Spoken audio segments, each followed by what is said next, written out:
All right, good morning, everybody. Happy Monday. Welcome to the morning show here on Stock Market TV. Yes, Sambo, it is Crypto Monday. How did you know?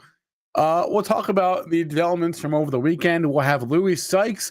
I know he was just on the show on Friday. We'll have him come back on the show in like 20 minutes because we got to talk crypto because things happened. It was a wild weekend. I was just telling Alfonso, I'm so happy that the stock market is closed on the weekends because it's bad enough having crypto markets, right? I can't deal with both. It's just too much.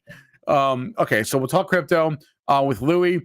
New guest alert. If you have that on your bingo card, you can cross it off. Dimitri Zabelin. He's the geopolitical strategist and founder at Pantheon Insights. He'll be on the show at 9 with Jason Purrs. We're going to talk macro with Dimitri and Jason, so that'll be fun. And that's the plan, really. I don't know what else is going on in the world. I mean, there's a couple random things, but it's mostly just crypto. You guys know the deal by now, right? It's crypto, and then after that, maybe some more crypto. So drop me a like, smash the thumbs up, subscribe, tell your friends, wake your neighbors. I got Steve, I got JC, and let's boogie.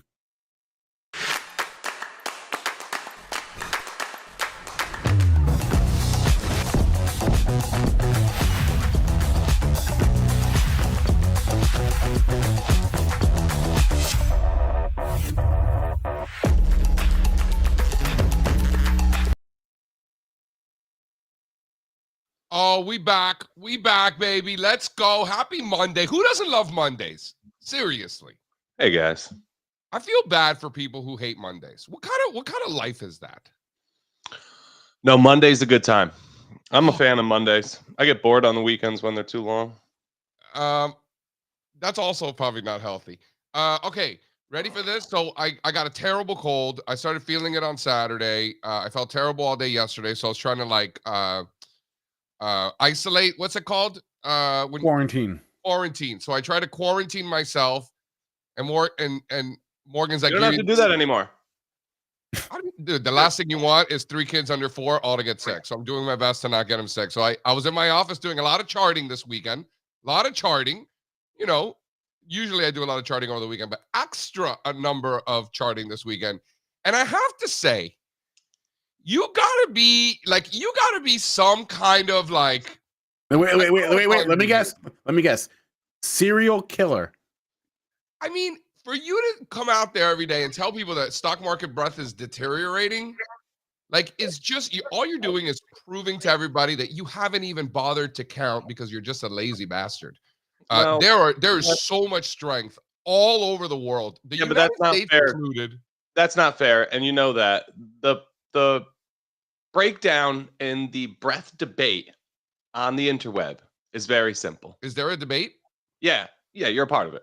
So when some people say breath, they're talking about just U.S. equities. How many sectors? Parets say breath. It includes the whole world. Let me ask you this. Fine, I'm including the United States because the United States is very important. Because the United States is only 50% of the global Dow, and the global Dow is making new all-time highs. But here's the thing. Here's the United States, it's like 75% important in the world. It's like 3/4. I think it's in the 60s, to be honest. I think it's probably in the 60s. 80% for the global 100 is too much. 54% for the global Dow is probably not enough. It's probably in the 60s. Nevertheless, let's stick with the United States. How many sectors in America close below their 10-month moving average? How many? 10-month moving average. That's a moving average. Is that funny? You crack me up, dude. You kill me. Why am I killing you? Is the bull market over? Why are we using the 10-month? I always use the 10-month moving average for monthly candles. 10 months equals 40 weeks equals 200 days. 10-month moving average. When you're below a 10-month, things are pretty bad. Is that fair to say? So low bar. Things are vulnerable to get much worse. Bad things happen below the 10-month. Bad things happen below the 200-day moving average. Paul Tudor Jones 101. This is the oldest. First of all, the 10-month moving average is the oldest trend following strategy that I know of. It goes back way before you and I were born. I'm laughing because it's very long term. All of a sudden, we're talking about this 10-month end of a bull market. We just got monthly candlesticks. We're looking at monthlies. Anyway, the answer is 1. Materials, the least relevant sector in America. And materials doesn't look terrible. Doesn't look awful. I don't know what people are talking about. I think they're just lazy. Listen, breadth, depending on how you define it, is either good or bad right now. That's the No, it's truth. not. It's either improving or US getting worse, and it's good and improving. When you zoom out that far, fine, JC, but we had the most amount of new lows on short-term new low indicator basis just a few weeks ago, do we not? No, no, we did not. I don't know what you're talking about. Can we go to State of the Markets, please? I can't deal with this on a Monday. I just can't do it. I love.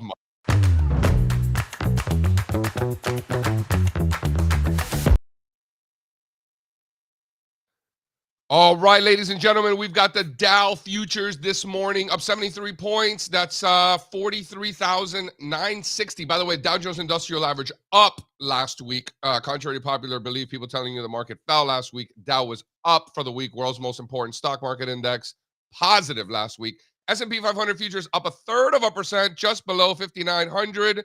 Up 20 handles on the day. NASDAQ 100 futures up 2/3%. 130 points to the upside, back above 21,000. 30-year bond futures down slightly, just under 118. Crude oil up 0.75%, back above 70. Copper up almost 2%, 463. Gold up 1.25%, 28.85 for gold. Silver up 2 2/3%, 32.30 for silver, with the VIX, believe it or not, actually up slightly this morning, just under 20. Of course, over in funny money land, you had a lot going on this weekend, and I can't wait to talk about this. First of all, Bitcoin back above 93,000. I started buying over the weekend. I'm probably going to buy more today. Ethereum actually down almost 6% on the day after a monster move. 23.70 for Ethereum. Solana, another historic move over the weekend. 165 down 7% this morning.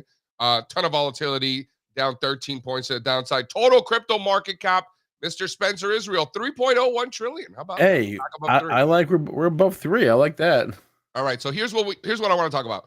How hilarious. I mean, listen, you could like Trump or you can hate him. It's not even about that. How hilarious that they announced the crypto reserve stuff on the weekend so that only the crypto bros can participate and TradFi has to wait till Monday. Like, say what you want. That's pretty hilarious. I thought that was funny. I've come to think that nothing that comes out of Washington these days is like especially overthought. I think they just kind of shoot it from the hip and see what happens later, right? No, you're wrong. So, it's a troll, dude. It's a troll. Come on. I don't know. Well, regardless, it was jarring. It was just a coincidence that Doge is the Department of whatever government efficiency. You think it's just a coincidence that they called it Doge? No, they didn't put any thought into that at all. No, of course not. That has Elon Musk all over it. But in any case, it was jarring. Strazza, did you find it funny? I found Mike Myers very funny. No, he was good. I actually didn't think it was that great. It's easy. It's easy. I enjoyed it. I thought it was good. Shane Gillis, still funny after all these years. Not that many years. And yeah, he's funny. Not that many years. So Bitcoin was at 78. And then the next thing I know, it's above 90. I was like, what? Yeah, so there was news. You guys just mentioned it. Let's talk about the news. What was the news? The Bitcoin reserve? That's the big news? Yeah, Bitcoin. Yeah. Actually, Alfonso tells me, I didn't know this. Alfonso tells me that this morning there was a headline that there's gonna be like a formal announcement today about this. The weekend was just like a random headline that came through that they said yes, it's gonna be Bitcoin strategic reserve, right? But that's all we got. I guess we're gonna get more today. Yeah, and pay attention because I think this will be the real reaction. This move has to stick. I think that's really important. This would mark like a shift in sentiment. Market didn't believe this was going to happen. That's why you got such big moves from all these. And then like level 90, Cardano and Ripple get named. Like, so they were up 30, 60%. I didn't see that one coming. Market was not ready for this. Look for whatever formal documents to come and announcements. The market's going to be trying to figure out how possible this actually is. Right? It's one thing to say I'm going to do this. It's another thing to actually be able to do it. A lot of people don't like it. Listen, I'm all for it. It can't be bearish for crypto. I think it's crazy. And I also think it's really hard to do. And I think as a US taxpayer, wrapping your head around the fact that the government's going to go out and buy Ripple and Cardano, that's a real tough sell still, regardless of what price Bitcoin's at now or in the future. That's going to be a hard sell. So let's see if it actually happens. Let's just skip right to slide 2, and then we'll get into TradFi. And I know Louis coming in. We can talk more about crypto, but this is the big one for me. Throw that one up there, slide 2. That's the big one. I mean, even Strazza said it, that this is like in a league of its own, something like that. Is that what you said? I like the Ripple a lot. I like the Hedera hash graph too. Hold on. Yeah. One at a time. Like you're going straight from Ripple to like we're really like dropping there. Like yeah, they remind me of like one another. Goes in together. They remind me of one another, and then Algo would be right after it. So by the way, this is $160 billion in market capitalization. It's really silly. Numbers like that, what you just said, those are the kinds of thoughts I have when I start getting all of these bearish crypto thoughts in my head. Then I start thinking like Ripple's 160 billion. Like that's enough. If this bull market ended right here, that's plenty good. But what are the implications of this bad boy breaking out right here? It's crazy. Yeah. I got another one. I got another good one, and then we'll get into some TradFi here. I thought this is a great chart. This might be my chart of the weekend. I looked at a lot of charts this weekend. This one might be it here. Here, throw up the new slide too. This to me, you know, I don't necessarily have to give myself too much credit, but sometimes I do real good work. This was good. This is great. This is a great chart right here. You guys like this one? Actually, I don't hate this. But what's the takeaway here, JC? Well, the takeaway is that the high beta trade, like we've been saying, is still highly correlated with crypto. This further reiterates that. Also, both of these failed to break above their prior cycle highs right around the same time at the same levels. Both of them are, you know, Trump and Elon and Bitcoin reserve related, right? So like they're in the same sphere. And then most importantly of all of those, I think about what the implications would be to global assets if both of these were able to exceed those prior cycle highs. Let's crawl before we walk, though, on that, right? These two charts are in 40% drawdowns, nowhere near all-time highs. Like you're talking about these things like they're a day away from breaking out. First of all, again, Strazza, we just had monthly candlesticks. So like that's just where my head is at, is zooming out here. So like I know like you're into like day trading, you know, the H bar now money all of a sudden, but that doesn't change the fact that we have our monthly conference call tonight. By the way, Spencer dropped the link. Make sure everybody's there tonight. Tonight, 8 p.m., monthly charts strategy session. So what we do is we zoom out, you see, at the end of every month. And that's what we're doing here, you see. We are zooming out. We are definitely going to zoom in. We do a lot of that too. But let's just remember what just took place. We had monthly candlesticks, and right? I understand it. It's fine. I'll give it to you. You can have it. I mean, you know what I'm saying? Like if it was like the mid-month, then you could be like, JC, you know, zoom in a little more. But I'm getting a lot of questions about crypto, and they're all in different forms, but what they really boil down to, in my opinion, is what will it take for you to not be bearish? So I'm making a little list. There'll be something up on the blog, I don't know, this afternoon, with kind of step-by-step what gets me back in. First thing, though, support levels needed to hold. Solana 120 was a big one that held. There were some other big support levels that held as well. Bitcoin bounced exactly where we would have expected it to bounce, in a little VWAP range. Now the tops that we talked about need to come undone. That's step 2. So we're on that. And there's different levels to kind of determine whether a top is failing or not. But for example, Coinbase is right there trying to fail that top that we were talking about last week. Then you want to see Coinbase do the same. You want to see Mara undo its multi-year top. You want to see MicroStrategy reclaim the breakdown level of its top, right? So that would be the next step. But I'll put a little blog out today about it. And momentum, JC, right? You want some starting line momentum at this point. This has been a nasty bear market for altcoins. So Like yesterday was a really good start. They need to stick these moves. If you could register something on like 2, 3, 4 day rate of change basis, that would really stand out to me as some sort of an initiation reading, right? So 60% on the Cardano is the kind of thing I'm talking about, but you need to see it more broadly speaking. I got a text message yesterday from Kyle, who's our friendly neighborhood winemaker. Love Kyle. Yep. Love Kyle. Everybody loves Kyle. Kyle his fingers are always dirty because he's always playing in the dirt. He's a filthy man, always wearing boots. Dude, one time, this is my partner in wine, and him and his father actually planted the vines that our Cabernet Sauvignon comes from in 2013. So literally planting the vines. And one day, Morgan was always trying to hook him up with girls. So like we would invite him on like double dates, and then Kyle would show up like clean hair, shaven, fingers not dirty, and we'd be like, "Who's this guy? Look at this guy." So anyway, so that's Kyle. So he texted me this weekend. He goes, "Should I buy more Cardano?" This is yesterday at 1:11 p.m. Should I buy more Cardano? Don't put Kyle on blast. That's not nice. What'd you say? Everybody loves Kyle. What'd you say? Everybody loves Kyle, our friendly neighborhood silver hoarder. You know how I feel about Kyle? He's the kind of guy who he could probably fix anything, right? Yes. He used to fix things for you. I'll bet he fixed a lot of stuff for you. Well, not for me, but like we'd go to wineries, and he knows everybody in town. So there would be like this 100-year-old tractor. Like seriously, swear to God, like 100-year-old tractor. He could fix that. And then like Morgan would be like, "Oh, I want to ride it," and then Kyle would be like, "Hold on, let me fix it." And then he'd fix it, and Morgan would ride the 100-year-old tractor. Like seriously, he's one of those. He's that guy. He's that guy. I am not that guy. No. Can we throw up slide 5, please? Because this is a big one that I think is getting understated. This is a big one. Slide 5 there. Slide 5, and then Louis. German DAX. How do we feel about the German DAX making new all-time highs this morning? By the way, London FTSE 100 also making new all-time highs this morning. Is this evidence of breadth deterioration and weakening markets, or is this just further evidence of breadth expansion and broadening and participation?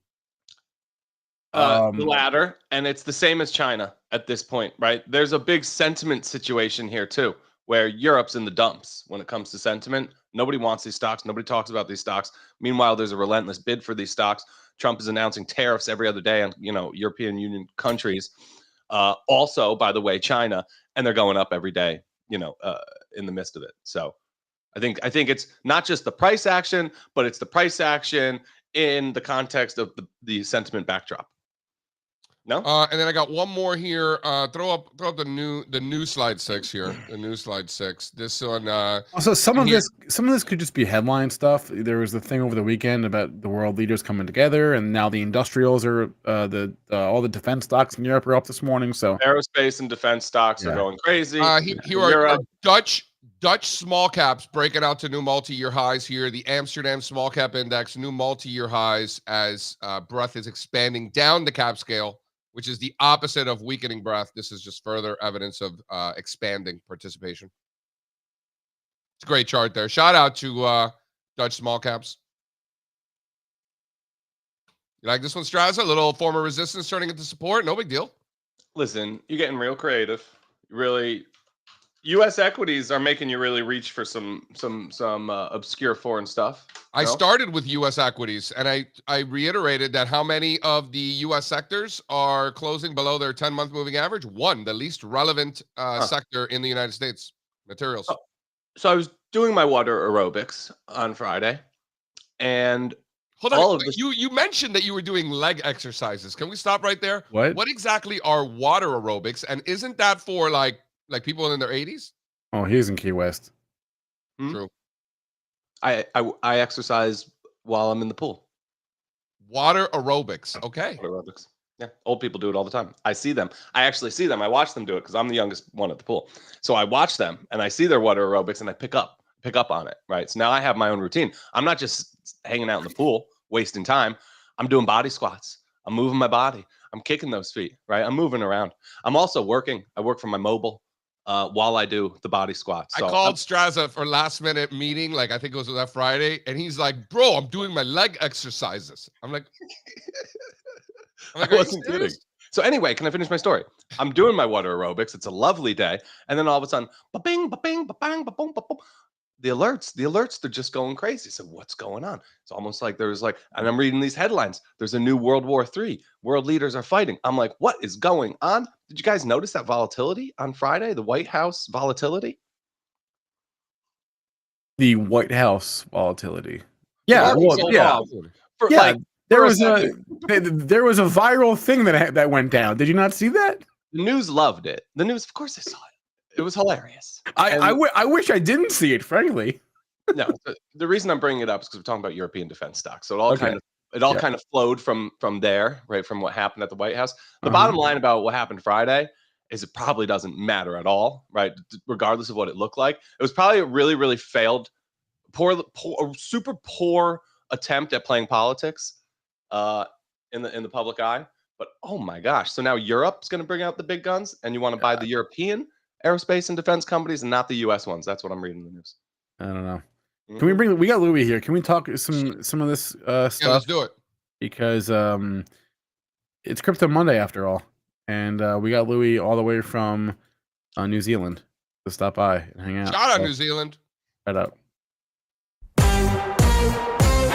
my fingers on the pulse, avocado and toast. Louis, so let's do this segment explaining U.S. politics to the Kiwi. Louis just said in the chat, it's so rare to get such insight into such a failed diplomatic meeting. The sad thing about what happened on Friday is it probably wasn't failed at all. That's exactly what they wanted to happen, because now half the country, instead of thinking we don't want Trump to be Putin's boy, is thinking F Zelensky. And that'll make it a lot easier for them to now get out of the war and maybe treat Ukraine a little less nicely than they probably otherwise would have had to. That SNL skit was pretty hilarious, by the way. SNL nailed it. They planned that. Yeah, that was great. It was really ugly, but the guy who plays Como, that was just like in a coma, basically. The guy who plays Como, not Como. Sinking into the couch, Rubio. So that kid went to my high school. Oh, really? Yeah. It's a small world. Is he Cuban? What do you think? No, I actually don't think he's Cuban. What do you think, Louis? Are you just shaking your head at the silly American shit, or is it interesting to you? I mean, I love it. It's just so fascinating. I actually really do like to follow politics domestically here in New Zealand, and I just find it a lot what happens in the United States just so entertaining. Obviously, I follow it. I mean, that meeting between Zelensky and Trump, right? I mean, this isn't a political show, but just watching that was just so entertaining, right? And to Strass's point, was it really a failed diplomatic meeting? Probably not. It was probably more of a negotiation strategy. So, I mean, this is how diplomacy works, I guess, to some level in negotiation, right? And that was just so entertaining. Let me ask you this. Do you find it as hilarious as I do that they make big crypto announcements over the weekend so that TradFi can't participate and all the crypto bros can jump in? Like, do you find that as funny as I do? And then in addition to that, it's the weekend trading hours, right? Which generally are more illiquid. And so whenever that news just hits the tape, you just get that explosion in price action. You saw that obviously. Yeah, but it wasn't right away. You had plenty of time. I don't think that's right, because as soon as that Trump tweet came out, then Cardano just began its rally. You look at but it continued for hours, though. My point, it wasn't just like one pop in 1 second and then flattened out. Like it went for a while. Yeah, exactly. And so if you look at like the 15-minute chart, right? Cardano just popped off. I think it was 15% in the first 15 minutes. And if you think about the fact that Cardano was up 72% on Sunday, that's it didn't really efficiently just instantly price it in like you're saying. It actually did take some time to get there. And so obviously I want to pull up the Trump tweet just so everyone's on the same page here. And so it's just typical Trump language, typical Trump. It's just how he speaks. And so where's that tweet? So one thing that I was a little bit confused and scratching my head about was, well, there's a few things here. So one, I feel like this has moved now from a Bitcoin and a crypto strategic reserve to more of a shitcoin strategic reserve, including something like Cardano and Ripple. I don't really understand that. And even Peter Schiff, right? So he's someone that I disagree with a lot on crypto. Even I happen to agree with Peter Schiff for once on crypto, and he said, I don't really I don't really fully agree with a Bitcoin strategic reserve, but I understand it at least. But then for something like including Ripple and Cardano, I just know that there wasn't a single person in the entire crypto community that just agreed with that decision. I can see that Straz is what's the chime in Now here? let me ask you Well, this. I agree with I Hold agree with hold on. everything you're Stop. saying, Louis, and I think this is an important point, JC. Even as like the biggest crypto bulls, this is Hold is on. not a good Stop. idea. Stop. You I'm guys, agreeing hold with on. too much of Hold Peter's shift on. It's lately not too. just you guys. I think everybody out there, many people who decided to spend all their Sunday just complaining instead of like living their lives. Ooh. We don't know the details of this reserve. How do you know that it's not 90% Bitcoin and then sprinkling in some shit coins? Like, why does everybody just assume that this is an equally I weighted mean, reserve? even if it's just a 1% allocation to Ripple, like why are we having a national strategic reserve of Ripple and Cardano? That just doesn't make Got it. sense. So even if it's 90% Bitcoin and then sprinkled in 10% shit coins, you think that's wrong? It should be 100% Bitcoin? I mean, look at what Brian Armstrong has been saying. Brian Armstrong has been saying that the best option for this is just have a pure Bitcoin reserve. If you're going to do this, you're going to have it with just Bitcoin. And also, why can't the Federal Reserve do it instead of the US Treasury? In other words, in 4 years, someone else is going to get elected and sell all this shit. Isn't that like, is anybody thinking about that part or no? What Don't worry happened? about. I think that's what I think it was. I forgot his name. What's his face? Nick Carter was like in 2028 when what's her face? What's the communist from the Bronx? What's her name? AOC. When AOC becomes president in 4 years and she sells all of the Bitcoin, is that going to make you happy or upset? But like, why do that? Why set up a system that is going to naturally allow? Well, for that to again, happen? we don't know the details. Yeah, So right. everybody just assumes all these things that we have no idea about. And I think people are just angry and making assumptions about things we know nothing about. I think this should be a function of the Federal Reserve, and you don't want the U.S. Treasury to touch it. I think that we should worry about how we're going to make money for it to help ourselves and our families. I think at 90% still doesn't happen. Hold on, but I think rather than criticizing the president and the government and all of the things, because we could spend our entire lives criticizing that. This has nothing to do with this. We could just do that, or we can spend our time trying to figure out how we're going to make money for ourselves to improve our own lives, our own families' lives, and obviously those who pay us for our research and our thoughts. But like from a selfish perspective, we have no control over this nonsense. So why don't we just focus on how we're going to make money from it? Louis, I bought some Bitcoin and Ethereum over the weekend. How about yourself? Well, one thing that I am confused about was that this move was clearly news driven, right? But there was actually, apart from explicitly naming some tokens that were quite unexpected, there was actually no new material news, right? People were saying that a new executive order was signed, that it was actually greenlit, and now it's confirmed.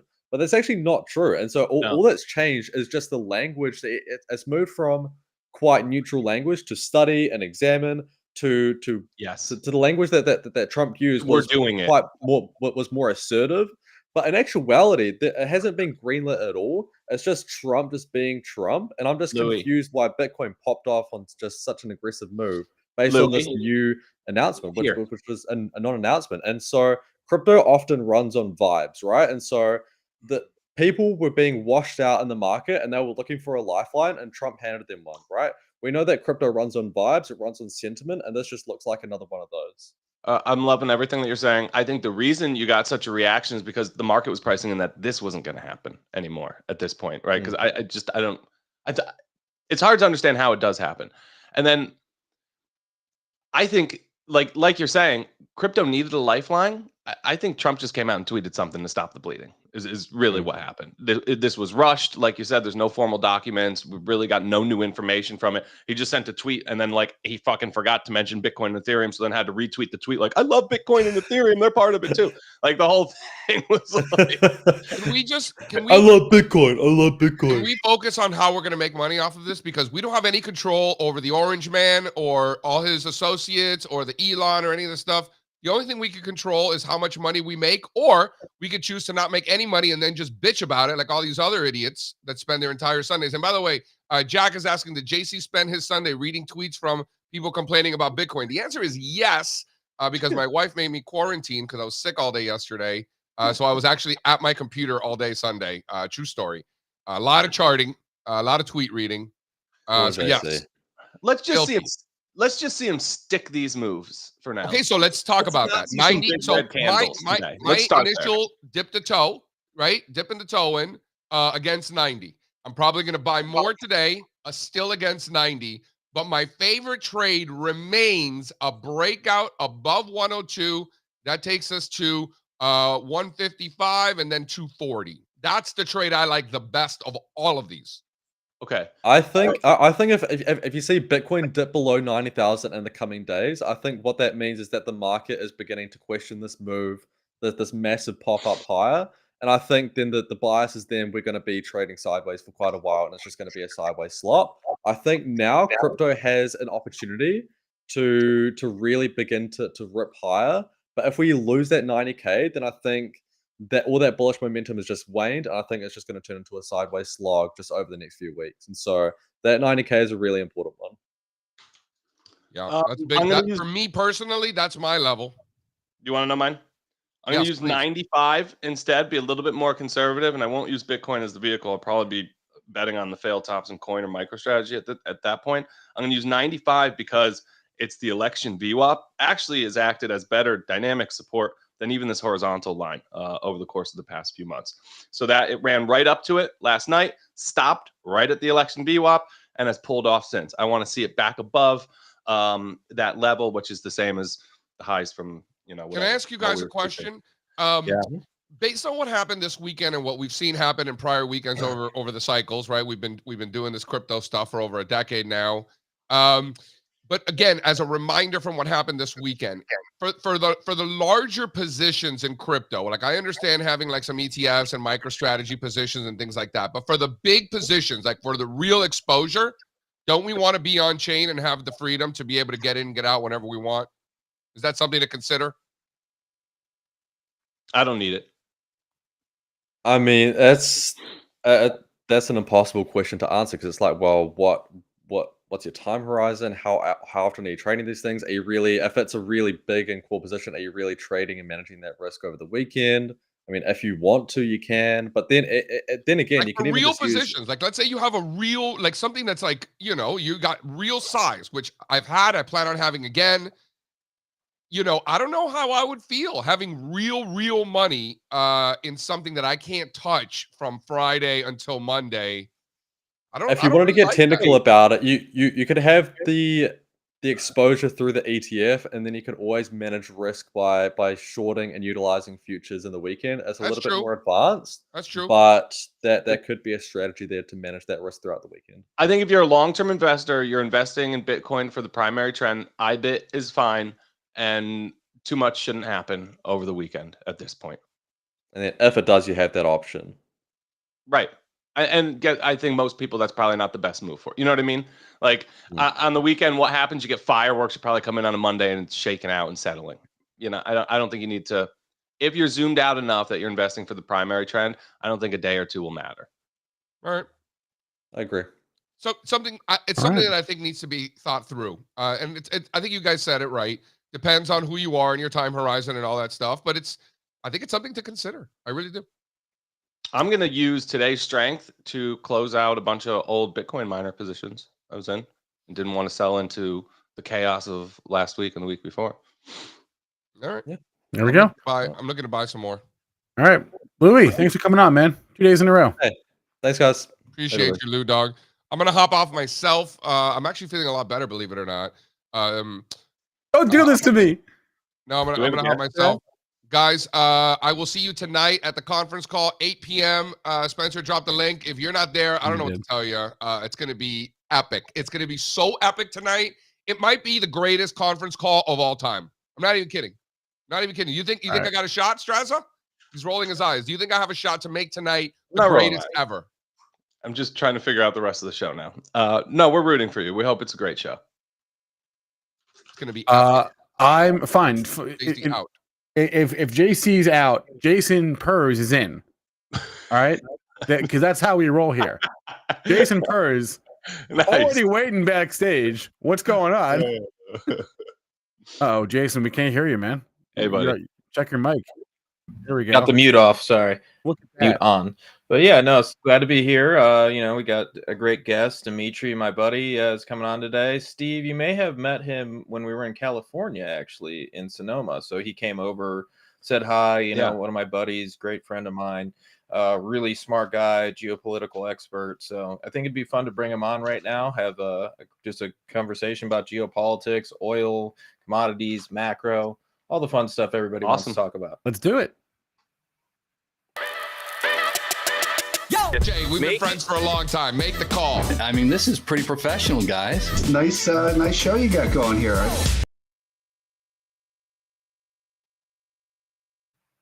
Look at that. Dimitri. Hey, how's it going? There he is. Welcome. Hey, what's up, Jason? Dimitri? Good to see you as always. How you doing? Good, man. So excited to have you on today. And part of the reason I kept bringing up, like, hey, we got to have Dimitri on, is because there's just so much going on geopolitically right now. So what do you got your eyes on these days? Because for me, it's like, there's so much stuff going on, and from Asia, we're seeing this rotation into Asian equities, in South American equities. We're also seeing all the geopolitical turmoil in the Middle East to Asia, into Europe even. Like, so what are you looking at here? This is just a great platform for you to come on, just whatever you're thinking. Yeah, for sure. I mean, something that I've been watching and actually talking about for a long time, and you can back up my claims on this, Jason. When I was going on the Wolf X Spaces on Twitter, well, now X, I was talking quantum back in, I think, September of 2023, before it became all the rage only just a few weeks ago. And really, that's what I've been watching closely, because we've been seeing how companies like Amazon most recently unveiled a new chip that can make quantum a lot more scalable, and that's really been one of the biggest hurdles. Before that, we saw Microsoft's new chip that essentially created a way to stabilize these very unstable qubits, which are like these quantum bits of information. And we've seen a number of these updates happen. At the same time, what's been flying under the radar is export controls on quantum going to China. Because we've all heard about export controls on semiconductor chips, specifically from NVIDIA, heading to China. I think Biden, a year ago or so, implemented those export controls on the A100s, right? And China still managed to somehow circumvent those, and I think find them through intermediaries like Singapore. But basically, you've been seeing a lot more export controls on quantum-related equipment, exposing a lot more industries related to it, like refrigeration, for instance, that specializes in quantum, that could potentially be on a list for export controls because of the strategic value they provide. If you look at a lot of the IPOs that are really happening all over the world, most of them are in the US when it comes to quantum, and not a lot of them are in China. You also have a much more strict regulatory environment in China when it comes to quantum. Because in what way? Right. So I was just about to get in that. So I issued a report recently talking about China's industrial policy, and it's really new. And the short version of this is they used to do horizontal, which is like housing, infrastructure, et cetera, which again, that's what gave the economy such immense growth over many decades. But more recently, since 2016, they shifted to a vertical strategy. The vertical strategy targets more specific industries with strategic value. And there's even a name for that sub-program called Emerging Strategic Industries, or ESI. And basically what that program does is specialize in technologies with strategic value, both commercial and military. And that coincides with China's idea that you want to have this military-civilian fusion. Therefore, China has a lot of strict regulations around foreign investment into China. Versus the US, you're seeing a lot more IPOs. So one security that I liked, and again, this isn't investment advice, but QTUM, which is a highly diversified quantum computing ETF, their AUM is now 100 billion. And it was just, of like 50 billion not that long ago. So it shows there's growing momentum.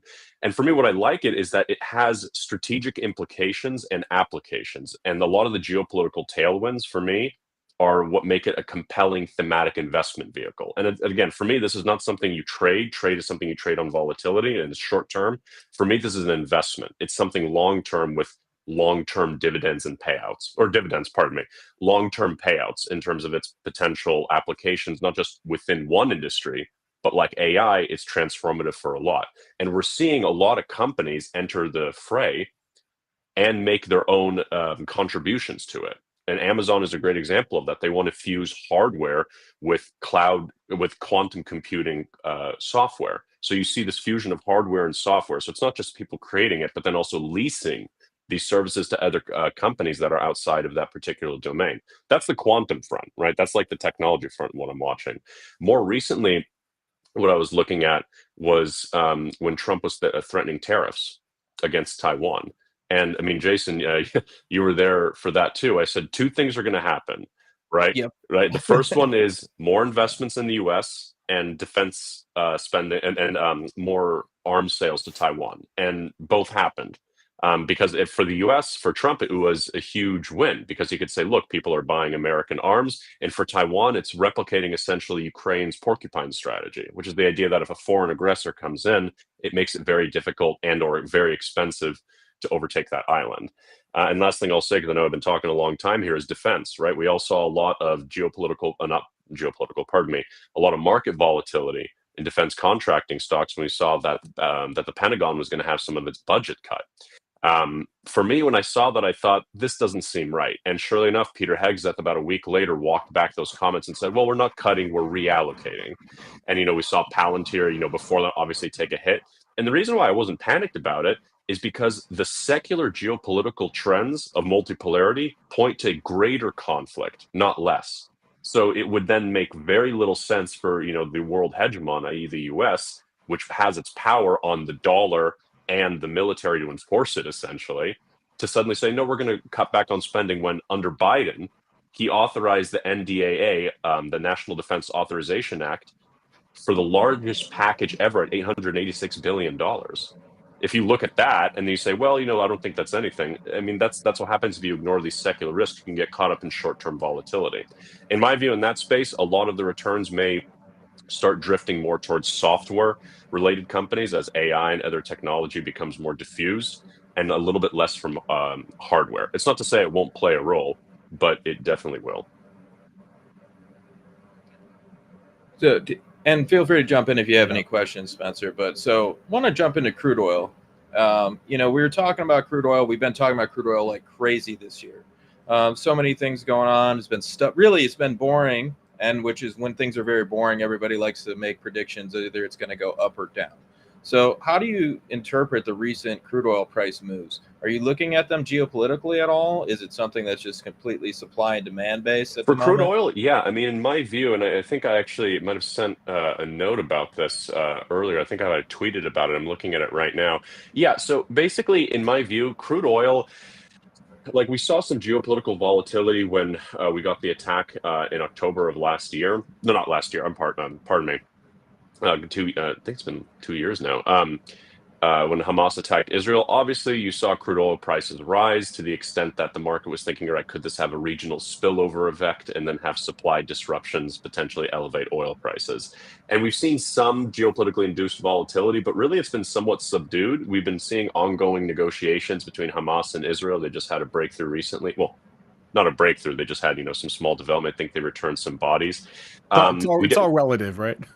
Right. Yeah, exactly. It's all right. It's all relative. And when we saw, for instance, Syria have a coup, and then we have the new president there, one of his first initiatives was we're going to have a free market economy. And what was interesting is that didn't actually cause that. I mean, it caused some volatility in oil prices, but basically markets aren't really concerned about geopolitics when it comes to oil, which means two things. One, they're underpricing risk, or two, they do see risk, but it's such a tail end risk that they don't think it's worth really incorporating too much into their final risk model. That's at least my take on it. And I think that a lot of it is being more so dictated by supply and demand vis-a-vis tariffs and prospective interest rate hikes. Because if we see tariffs and we see trade wars ensue, and that has an inflationary uptick, the risk there is that the Fed may put off their interest rate cuts. I think the market is right now pricing in about a 70% chance cut for June, in standard cut, 25 BPS.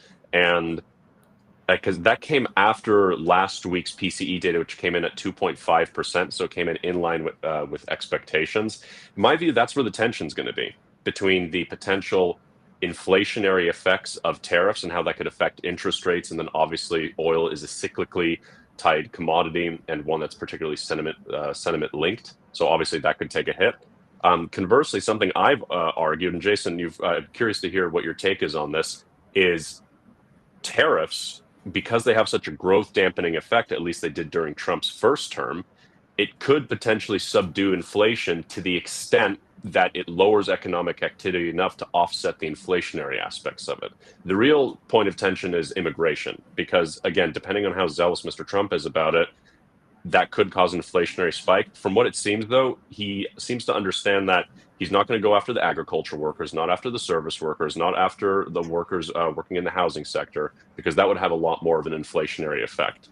So to that extent, I think that that's the tension between crude oil prices, the policy volatility domestically in the international environment, and how the Fed may react to that. No, I love that, because there's just so much going on right now in these markets, and we gotta like break it down in so many different ways as macro traders, which is the interesting thing. And like for me, I'm more price action based, and for you, like it's still the same thing where it's so multifaceted. But you also went into the Fed and talking about interest rates. So what are we thinking about interest rates right now? Do we think we're going lower, higher? You know, what do you think the Fed's looking for to just continue the path lower? You know, I wish I could answer that with certainty, but in all honesty, I can't. I was actually very surprised, by the way, at gold prices, you know, since we're going to be talking interest rates, how they reacted after the PCE data came out in line with expectations. It fell, which makes me think that markets were hoping for something a little bit lower than the 2.5%, because gold prices, right? Gold is a non-interest bearing asset. So the higher the interest rates, the higher cost of holding gold. So obviously people weren't holding it. More recently, that's been a bit of an exception. And again, that's where the geopolitics come in, because China has been buying up a ton of gold, specifically the PBOC, and insurance companies now in China, new law was passed, allows them to use some of their holdings to purchase gold. So that fused up a few comfortable $1 billion to purchase the yellow metal. And that certainly pushed it higher. But as for the Fed, I don't know what their policy outlook is, because so much of it has to do with future policies vis-a-vis Trump and tariffs. And right now, we can already see, in my view, Trump's modus operandi for tariffs in his second term is a lot different than his first term. Part of me is concerned a little bit about it, to the extent that the European Union has developed a new regulatory mechanism or a policy mechanism to essentially counter specifically countries looking to tariff and economically coerce them. And that's obviously in reference to Trump during the trade war, because none of the allies really imposed a trade war as directly as Trump had. And I'm not making an indictment, I'm just citing history. That is an upside risk to not just volatility, but to inflation as well. Because if obviously it'll hurt the European Union more than the US, but if you have a multi-front trade war, that has pretty bad inflationary prospects for the US. But again, the black swan here is that if global trade shrinks enough, it could actually dampen some of those inflationary effects. Because when it comes to inflation, you look at CPI, as I understand of it, most of it's auto insurance, isn't it? Or it's a form of insurance that's still the largest contributor to PCI in the basket. Yes, and it's interesting. So I guess the thing about it now is the big question: do we think the market's just underestimating the Fed's to continue to be restrictive in its policies? Is that something that we're kind of looking at here? I just think it's an interesting scenario. It's either we're all underestimating the Fed's willingness to continue to lower rates, or we're all underestimating the Fed's willingness to stay restrictive. And I think it's like one or the other right now. What do you think about that? You know, the short answer is I don't know. I can't give you a data-backed answer, but my internal speculation is the Fed wants to continue cutting, but they really do not want to risk reigniting inflation, because Powell took a lot of crap for raising interest rates as high as he did for as long as he did. Obviously, it was the necessary thing to do, but it wasn't very popular, and it caused a lot of market volatility initially when they went on that aggressive hiking cycle, which, understandable, inflation was at 9%. My inclination is that they want to, but that they're being held up by geopolitics, which again is the trade wars, which again, and the counter tariffs, which again is immigration policy.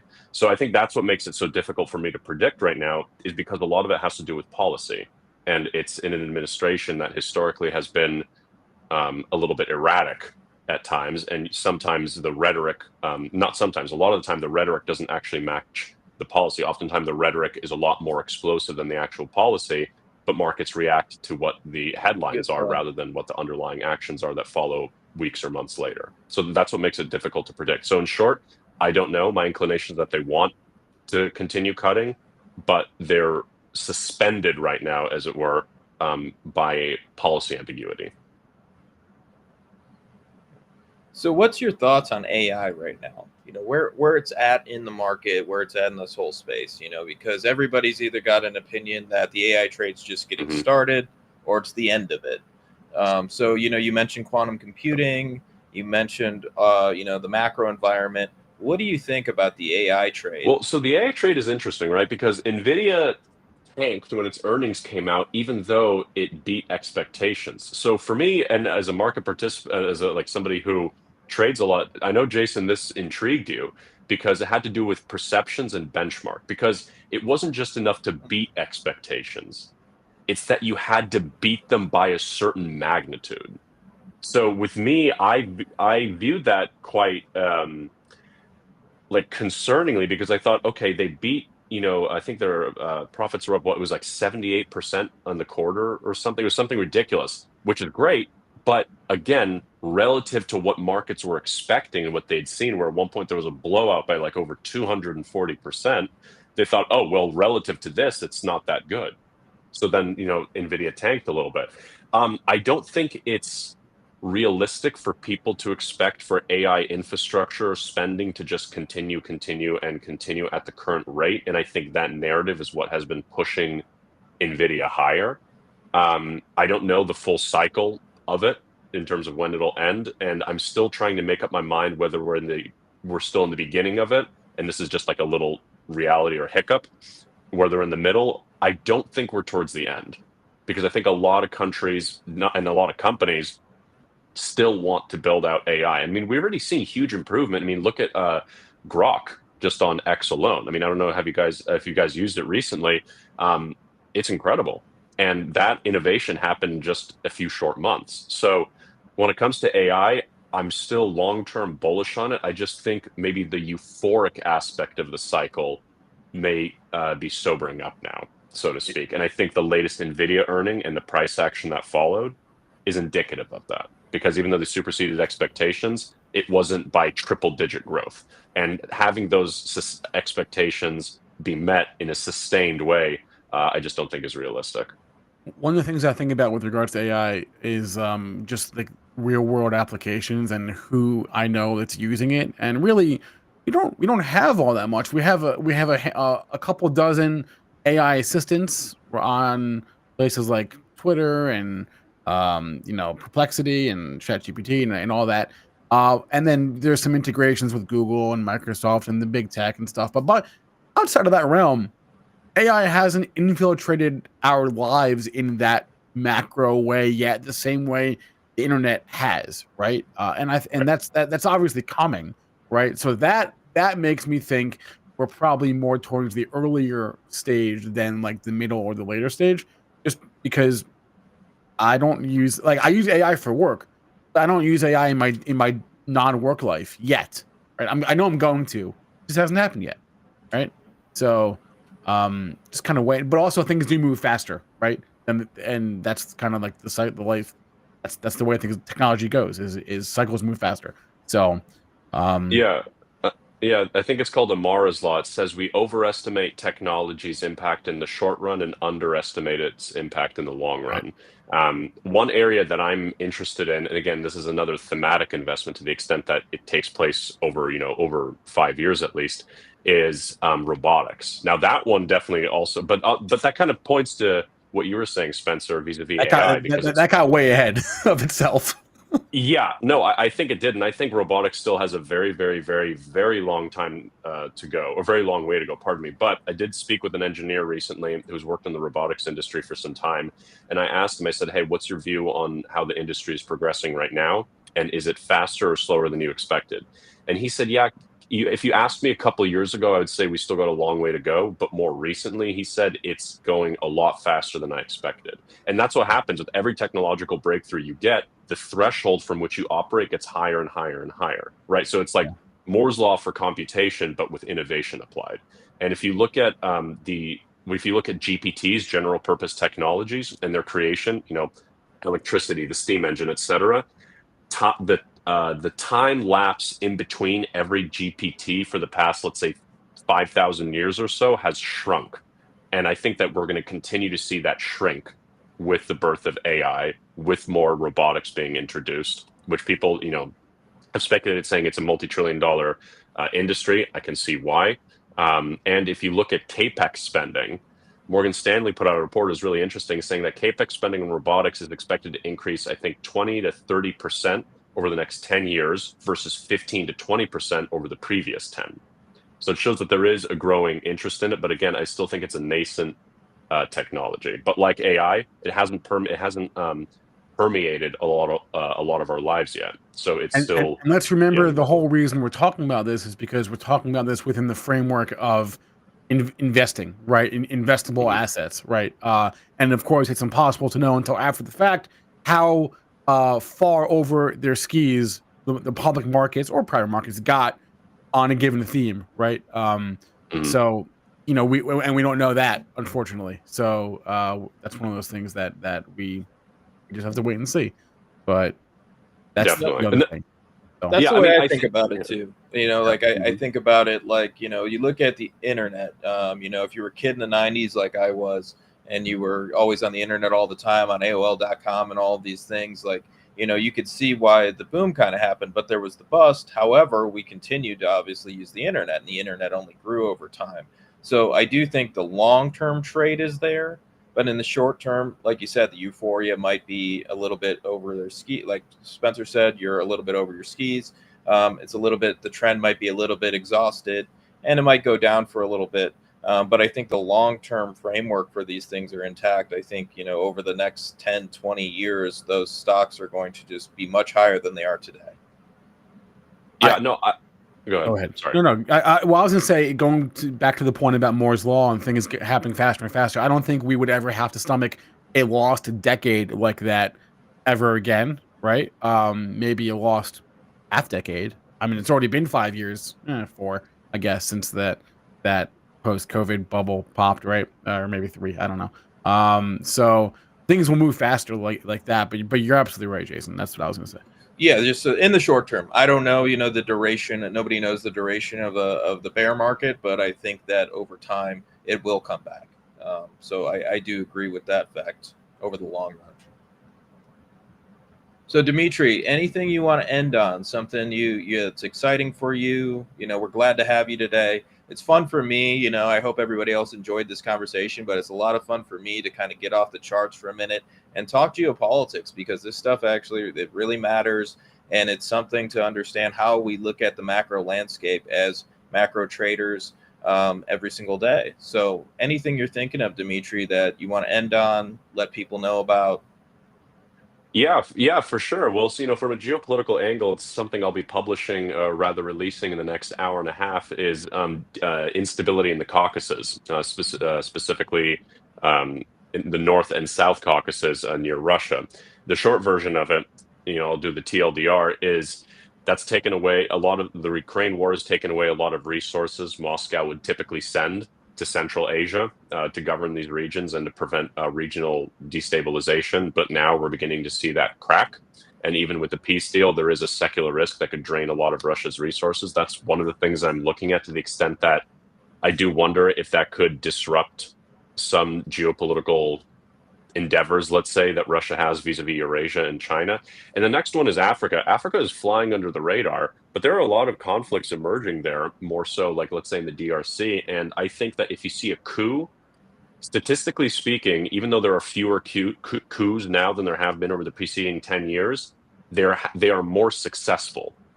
So I think it was Burkina Faso, Mali, and Niger that have broken away from ECOWAS, which is like this essentially this union of West African states. and instead breaking into the Sahel. And you're seeing a lot of Russian and Chinese influence. So I might think from a market angle, why do I care?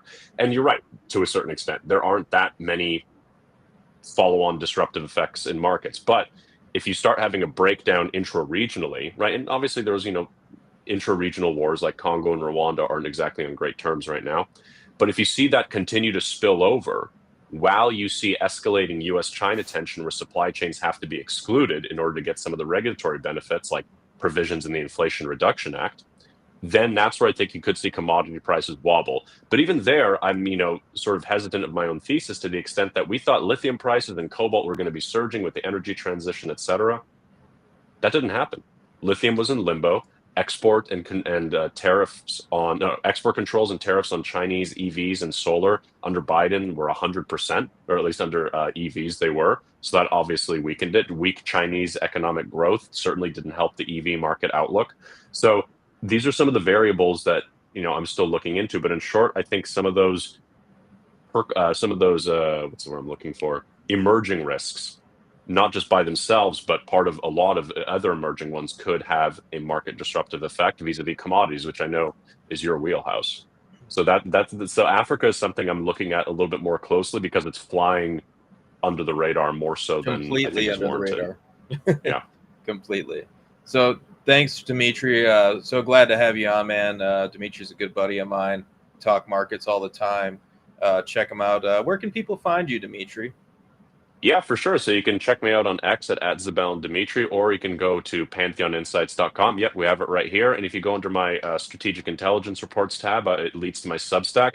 I publish for free 4 days out of the week. And then on Mondays, I publish a strategic intelligence report with an accompanying podcast that's only accessible to paid subscribers, where I get really in depth about particular topics, and it ranges. And if you're a paid subscriber and you have any questions, you can throw your name and your subject in the lottery, and there's a chance I'll do an in-depth geopolitical profile analysis of the topic you're looking into. Awesome. Well, thanks, Dimitri. So glad to have you on.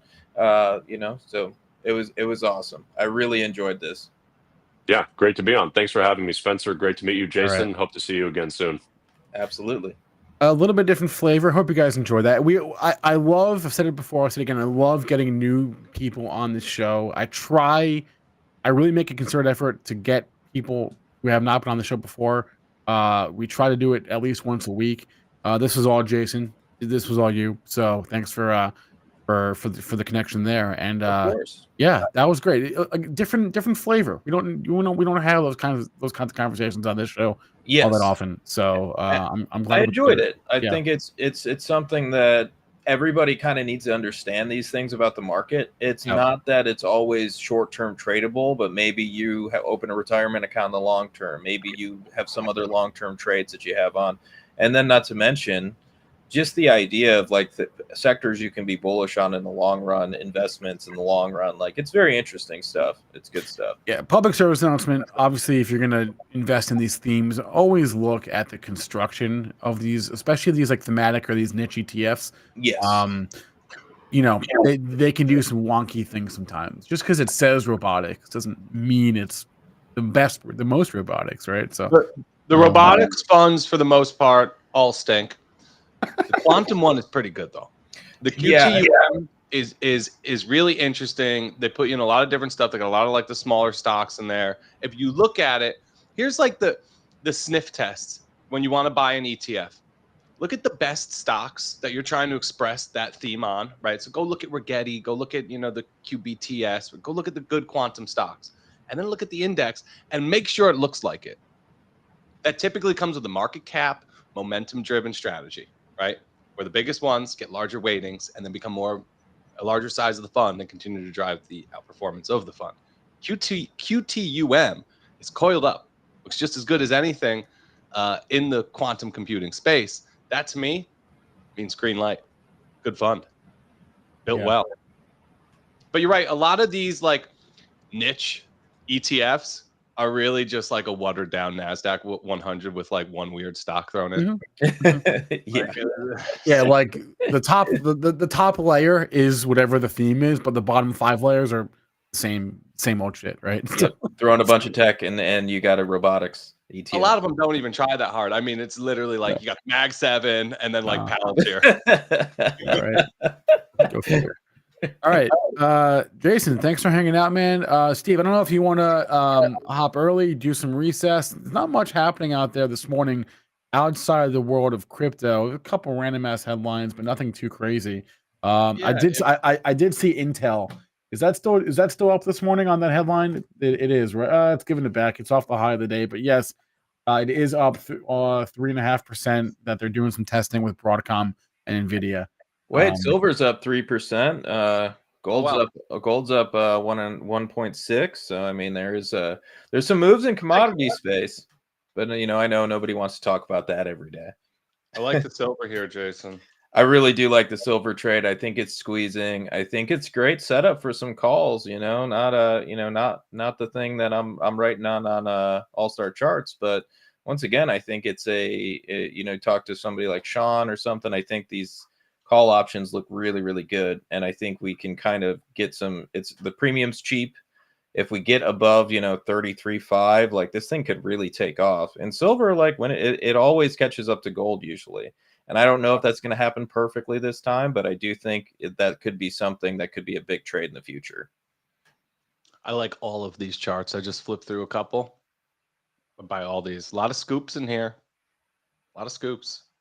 All right, great. No, I have nothing else. As long as we covered all of the news of the day and stuff. Monday morning, fast market out here. Maybe some dips to buy. I don't know. I don't know if I trust it. Yeah. We'll see. Dip got bought in Kroger. The CEO got fired for Rodney McMullen violating some kind of business ethics. They said, but they didn't say what. They just said business ethics. So don't know really slow morning in terms of news because that was like the biggest headline I could come across. There was a couple more, but nothing too interesting. The Intel I mentioned. There was the European defense stocks all having themselves a good day. There was some retail M&A. We'll talk more retail later in the week. There's a lot of retail earnings coming up the next few days. So I just dropped a link in the chat. If you guys actually want to get Jason's research, he's doing a ton of work over at the Gold Rush. Check it out. There it is. I think we're done here, right? I don't know what else we haven't covered yet today. Let's see if these tariffs actually happen. Yeah. Trial request live 1:00 Eastern. If you want to send your request in ahead of time, we do the inbox questions first. Email us questions at stockmarketmedia.com. I think they might as well just hop, I guess. So thanks, Jason. Thanks, Dimitri. Thanks, Louis. I know it's late for him. And reminder, JC conference call tonight, 8 p.m. We'll see you guys for that. If you're a member of AC Premium, best one ever. I hear it might be the best one ever. You'll have to be there to find out, though, won't you? Mm-hmm. And smash the like. Thanks for watching. All right, go make some money. Nice job on the interview. Thanks for joining us today, Jason. Of course. Thanks, guys. Take it easy. I can't take no loss. I don't even know what it costs.